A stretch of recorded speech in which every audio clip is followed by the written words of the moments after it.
Pemirsa, apa kabar? Saya Jonathan membawakan Warta Berita PTS tanggal 10 April.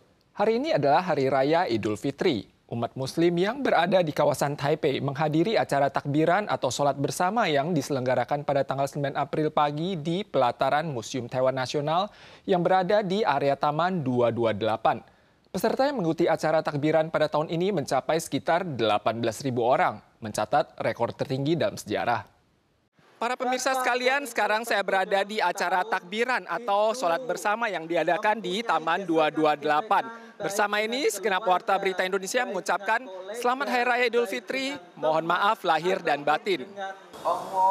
Sambil mendengarkan dakwah yang dibawakan imam, para umat muslim yang berasal dari seluruh penjuru kota Taipei berkumpul sejak pagi di Museum Taiwan Nasional yang terletak di area Taman 228 untuk menghadiri acara takbiran atau sholat bersama pada tanggal 9 April. Dan kami terima kasih sekali kepada pemerintah Taiwan, terutama yang ada di Taipei, yang memberi kesempatan kami, warga negara Indonesia yang ada di sini, dengan leluasa melaksanakan semua kewajiban kami sebagai seorang umat Muslim. Naila Risma, salah seorang peserta takbiran tahun ini, menyatakan sangat terkesan oleh kebersamaan para umat muslim yang menyempatkan diri dan menyisihkan waktu luang untuk menghadiri acara kebersamaan ini.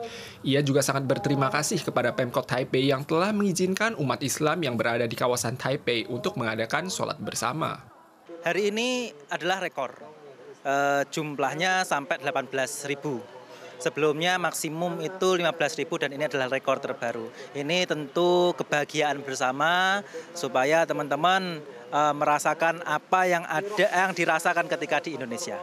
Menurut Didik Purwanto selaku Ketua PCINU Taiwan, jumlah peserta acara takbiran Taipei tahun ini mencatat rekor tertinggi dalam sejarah, yakni mencapai sekitar 18.000 orang. Saling berbagi, saling peduli dengan teman-teman yang lainnya, dan jangan lupa jaga nama baik sebagai bangsa, anak bangsa Indonesia. Tahun ini delegasi panitia yang diutus dari PBNU Indonesia dipimpin oleh Kiai Haji Nurul Badrut Tamam. Melalui kesempatan ini, beliau berpesan agar kita saling berbagi, saling peduli dengan sesama PMI, dan yang terpenting adalah jangan lupa untuk menjaga nama baik bangsa Indonesia di mata dunia. Karena setiap kita merupakan duta bangsa yang ada di negara asing. Sudah sepantasnya kita mengharumkan nama bangsa melalui setiap tingkah laku dan perbuatan kita. Departemen Ketenagakerjaan juga mengimbau para majikan dapat mengizinkan para PMI untuk cuti dan merayakan Idul Fitri bersama dengan rekan dari kampung halaman. Saat umat muslim di Indonesia mengakhiri bulan puasa dan menyambut Hari Raya Idul Fitri, arus mudik pulang kampung atau yang melakukan perjalanan wisata menyebabkan kemacetan di pelabuhan.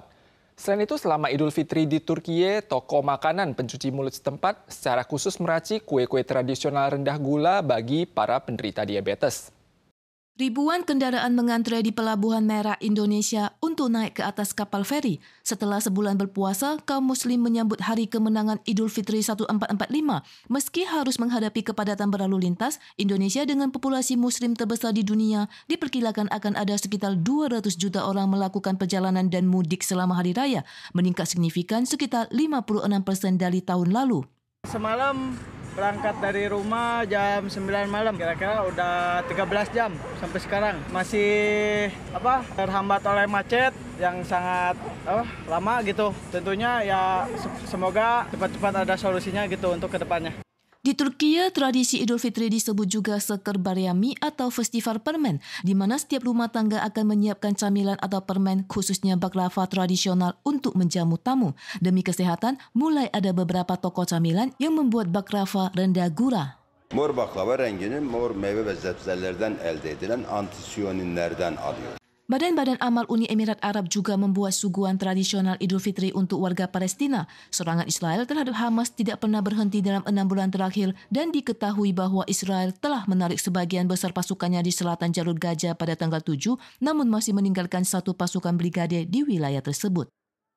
Gempa 7,2 SR terjadi di Hualien pekan lalu. Selain menyebabkan kerusakan pada sejumlah perumahan, Pusat Survei dan Pemetaan Tanah Nasional juga menemukan adanya pergeseran permukaan tanah di sekitar epicentrum sebelum dan sesudah gempa. Di antaranya posisi geografis Stasiun Pemantau Cuaca Hualien mengalami kenaikan setinggi 45,1 cm dan pergeseran horizontal sekitar 8,1 cm. Gempa susulan masih berlanjut sejak gempa kuat Hualien tanggal 3. Struktur tanah di kawasan pegunungan Taiwan Timur menjadi tidak stabil dan mudah longsor. Pusat Survei dan Pemetaan Tanah Nasional NLSC menganalisis data dengan pengukuran satelit dalam waktu 45 jam sebelum dan sesudah gempa dan menemukan bahwa posisi Taiwan mengalami pergeseran, di mana wilayah utara mengalami pergerakan 1 hingga 4 cm, sisi barat 1 hingga 6 cm, dan wilayah selatan 1 hingga 2 cm.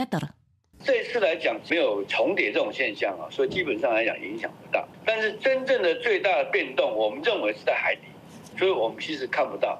NLSC menyatakan pergeseran horizontal paling besar terjadi pada kantor pengelola kawasan pemandangan nasional Pantai Timur sebanyak 22,2 cm dan tingginya juga naik 35,6 cm.